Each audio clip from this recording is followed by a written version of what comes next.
अस्सलाम वालेकुम नाज़रीन, मेरा नाम शुबाना है। सर्दियों के दिन थे।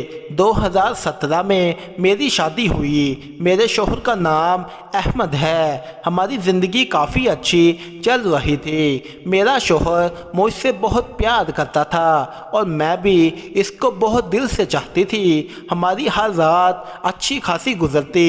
2 साल गुजर चुके थे। मैं उम्मीद से न हुई। मेरी सास हर बार मुझे सुनाती रहती और कहती अभी तक उम्मीद से नहीं हुई, क्या अपने शोहर के साथ सोती भी हो कि नहीं। प्यारे नाज़रीन, मज़ीद वीडियो के आगे बढ़ने से पहले मेरी आपसे दरख्वास्त है, अगर आपने हमारे चैनल को सब्सक्राइब नहीं किया तो अभी कर लें। मैं अब उसे क्या कहती, दिल ही दिल में मुझे शर्मिंदगी महसूस होती कि मेरे अंदर कोई ख़राबी होगी तो बिलाल से कहा कि हम एक बार डॉक्टर से चेकअप करवाते हैं। डॉक्टर के पास गए। डॉक्टर ने अल्ट्रासाउंड किया और कहा कि अपने शोहर का टेस्ट भी कराओ। मेरे शोहर ने भी अपना टेस्ट करवाया। डॉक्टर ने कहा 2 दिन बाद रिपोर्ट लेके जाना। 2 दिन गुजर चुके थे।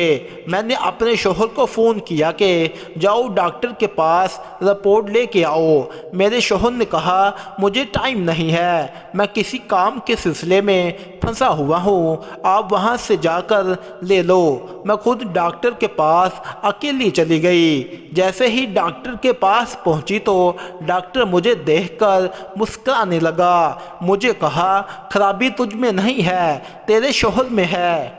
अब वो तुझे बच्चा नहीं दे सकता। मैं ये बात सुनकर बहुत परेशान हुई। मैंने कहा मेरी तो दुनिया ही उजड़ गई। डॉक्टर ने मुझे हंसते हुए कहा परेशान होने की ज़रूरत नहीं है, मैं तेरे शोहर को नहीं बताऊंगा कि वो नामर्द है। अगर तू चाहे तो मुझसे बच्चा ले सकती है। तो मैंने डॉक्टर को गुस्से से कुछ बातें सुना दी और वापस आ गई। डॉक्टर ने मुझे आवाज़ दी कभी अगर दिल करे तो मेरे पास इलाज कराने आ जाना। मैंने पीछे मुड़कर देखा भी नहीं और इसकी बात भी नहीं सुनी। अपने घर आ गई। अपने शोहर और सास को कुछ भी नहीं बताया। मैंने सोचा कि अगर सास को कहती हूँ तो वो खामखा मेरे गले पड़ जाएगी। इस तरह काफ़ी अरसा गुजर गया। मैंने ना ही अपने शोहर को कुछ बताया और ना ही अपने घर वालों को कुछ बताया। कुछ अरसा गुजरने के बाद मेरी सास और मेरी नींदें हर बार मुझ पर चलाती रहती कि तुझ में कोई कमी है, हम अपने भाई की शादी करते हैं। मेरी सास कहती कि मैं अपने बेटे की दूसरी शादी करती हूँ। यही बातें सुन सुनकर मेरा दिमाग फट रहा था और मैं बहुत परेशान होती जा रही थी।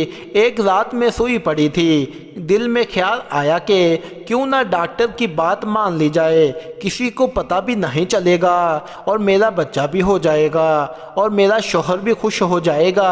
मेरी ज़िंदगी आसानी से गुजर जाएगी। अगर ये काम नहीं करती तो मेरी ज़िंदगी ख़राब हो जाएगी, मेरी सौतन आ जाएगी, मुझे घर से निकाल दिया जाएगा और मुझसे शादी कौन करेगा। सुबह होते ही मैंने फैसला किया कि मुझे डॉक्टर के पास जाना चाहिए। मेरा शोहर किसी काम के सिलसिले में बाहर गया हुआ था और मैं अपनी सास को बताकर डॉक्टर के पास चली गई। डॉक्टर मुझे देखकर हंसने लगा और कहा कि अगर इस दिन मेरी बात मान लेती तो आज बच्चा आपकी गोद में खेल रहा होता। मैंने आंखें नीची की हुई थी। दिल में सोच रही थी कि मैं अपने शोहर को धोखा दे रही हूँ, लेकिन जब बात शादी के सामने आती है तो फिर कुछ भी महसूस नहीं होता। और डॉक्टर को कहा अब मेरा जो चाहे इलाज करें। तो डॉक्टर ने मुझे बिठाया और 1-2 इंजेक्शन लगा दिए और मैं वापस घर आ गई। इस तरह डॉक्टर का बच्चा मेरे पेट में पलने लगा और मेरा बेटा हो गया। लेकिन आज भी मैं अपने शोहर की नज़रों से गिरी हुई हूँ। शोहर के सामने नज़र उठाकर नहीं देख सकती, चाहे इसे पता भी नहीं है, लेकिन मेरा ज़मीर मुझे रोज़ मारता रहता है। प्यारे नाज़रीन, मज़ीद इस तरह की वीडियो देखने के लिए हमारे इस चैनल को